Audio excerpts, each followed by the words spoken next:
In Blackguards 2, you will have to go up against a lot of different enemies on huge battle maps, and you will probably already know some of the monsters from the first game. But there are a lot of completely new challenges waiting for you. You will have to bring down 4 wizards that have magically created new monsters. These creators are the ones who provide Marwan with unnatural beasts like the Louse Queen in the first Blackguards game, but they did not stop at just one monstrosity. There is Ticatus, for instance, a classic villain without morals, obsessed with the secret of beauty and the art of creation. But himself, he forms disgusting patchwork creatures out of dead flesh. He is the one to create the so-called leapers, bizarre creatures made of skeleton parts and raw muscle.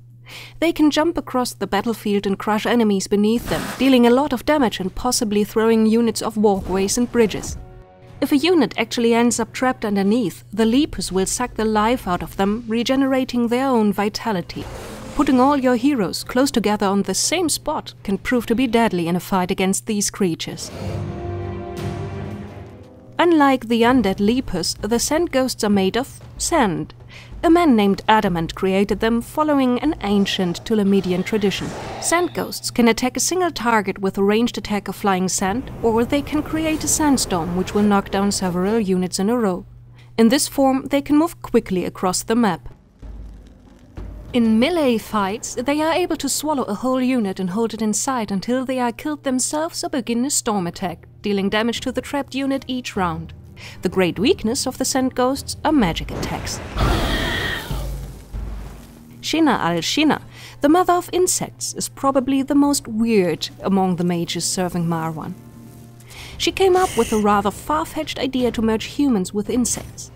The resulting creatures are intelligent, sometimes able to fly, and have 4 arms which often wield a longsword. Some of them also use different combinations of weapons, bows, daggers or two-handed weapons.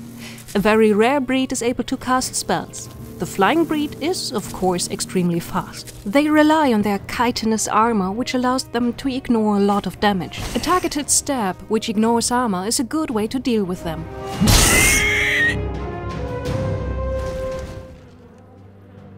The tree-like creatures called jasper wood have been created by a mage only known as the Druid.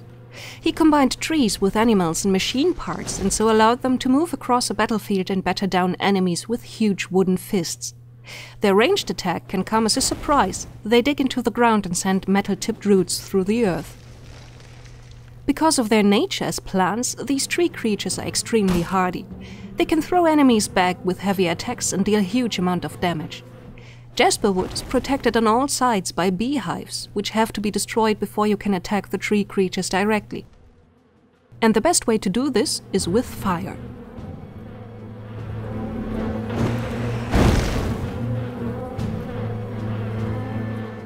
All these creatures have one common weakness.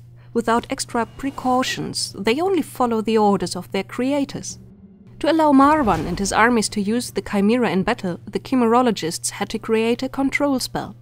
To this end, they built the so-called Hell Organs, music instruments whose sounds force the Chimera, tree creatures and undead monsters to follow the will of the one who plays the organ, as long as he or she knows the melody needed. And even then, the magic will only work if the monster is inside a magic circle that is connected to the organ. If you have to go up against these new enemies, prepare for their tactics and abilities, or go and find the melodies to control them. Then you only have to lure the creature into the right position to take over control and use their powers of destruction for your own goals.